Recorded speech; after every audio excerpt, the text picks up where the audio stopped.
I spent time with the Bellroy Transit Travel Pack Pro, and in this video, I'll cover the good, the bad, who it's for, and how it weirdly combined an incredible interior with an exterior that needs some improvement. To set the stage, the two travel bags I've used the most are the Patagonia Mini MLC 30 liter and the NAC Convertible Duffel 25 to 40. Both lean towards lightweight, less organization and padding, sized between 25 to 40 liters. So that's the category we're working with this Transit Travel Pro. It's in the opposite category of more tanky travel packs like the Peak Design 45, Able Carry Max, or Air's Travel Pack 3. And here's some stats. Size and weight are strengths. It's advertised as expandable from 30 to 38 liters, but after packing it out and comparing it to other bags, it's really closer to expanding from like 28 to 35 liters, which still works as a versatile size for one bag travel. 3 pounds is also lighter than average against other 35 liters, and I had no problem using this as a carry-on. Starting with the exterior, there's definitely room for improvement. I liked the strap padding and expansion, and didn't love the strap fit or materials. The first area companies like to cut weight from when going lightweight is the shoulder straps.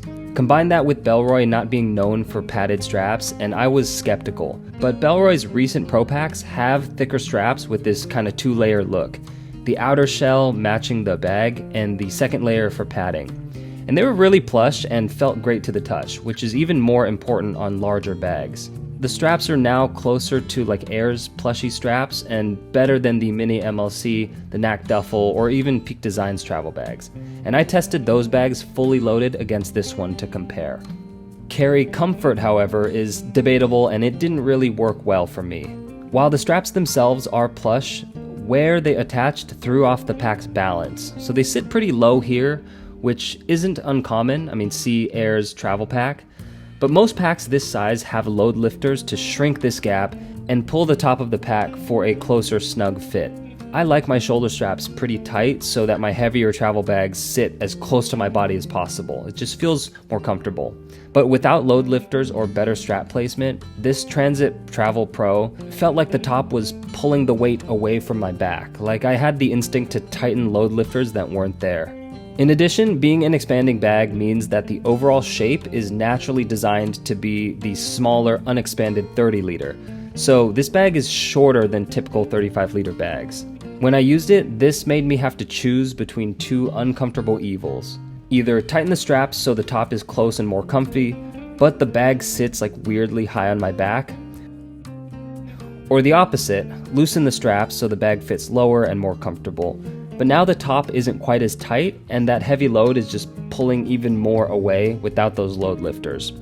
Over long carries, this isn't a choice I wanted to make because both paths led to the pack feeling unbalanced. So I think this pack would work best for people who like their carrier straps pretty loose. The back panel has really nice and thick padding as well, with a luggage pass-through, which has been missing from Bellroy's bags until recently. And the back panel also had some curve at the bottom. So the Nomads Nation review on this bag pointed this out as a negative, as he preferred the back panel sitting flat. And I was about to disagree because I like when packs fit the natural curve of our spine, but using it in person, Nomads Nation was right. The curved shape itself isn't an issue, but the bag just sits too high, so the curvy part doesn't even fit against my lower back.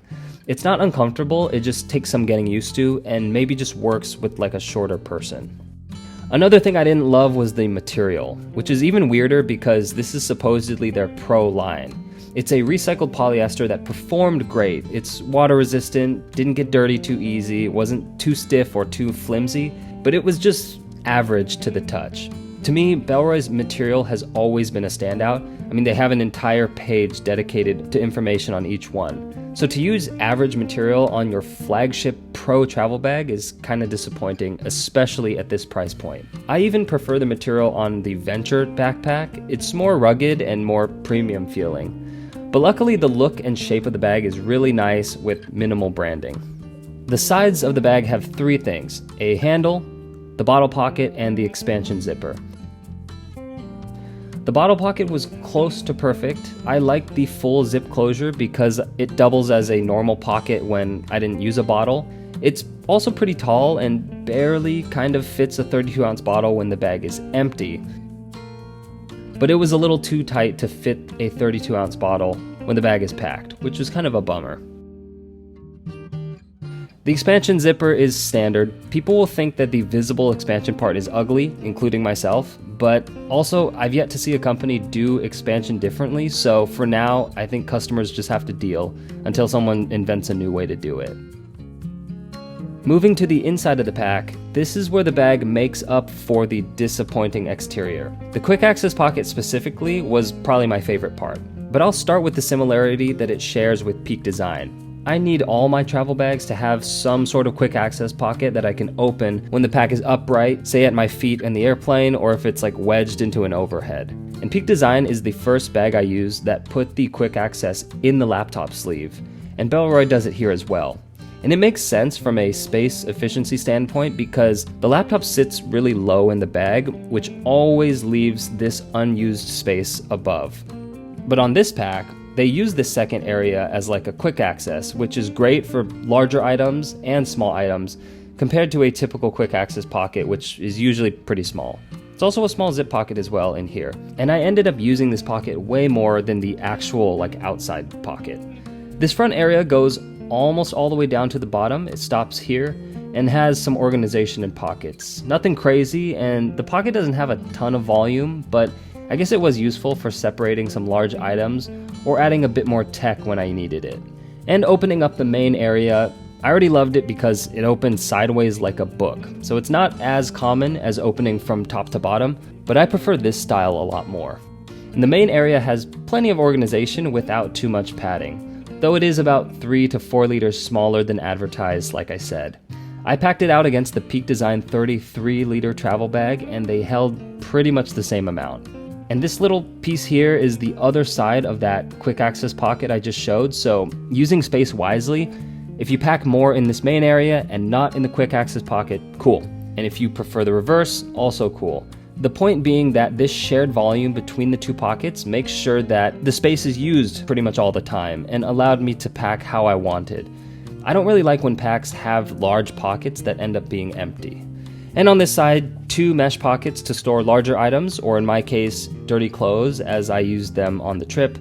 Not a ton of organization here, as it's set up kind of more like a traditional suitcase. Okay, so final thoughts, and who is this Transit Travel Pack Pro for? It has high highs and low lows, where the appeal depends entirely on your carry style. From my perspective, it's a lightweight, expanding pack built for speed and convenience with the book-style clamshell opening. It's lighter than Air Able Carry Tortuga, more comfortable than Peak Design, Patagonia and Cotopaxi, and more protective than the Knack Duffel. But again, that's just a stylistic choice. I like a little bit lighter bags. But playing devil's advocate, the material is average and carry comfort is awkward. It's less protective and comfortable than Able Carry and Air, heavier than Patagonia and the Knack Duffel, and costs more than all of them. The pack doesn't wow you with any one feature, it's just pretty solid in all areas with no weaknesses if the carry fit works for you. And that makes it an average yet versatile pick regardless of what category you put it in. Anyways, comment below if you want a response, let's talk, and subscribe for new videos on Sundays. Thanks!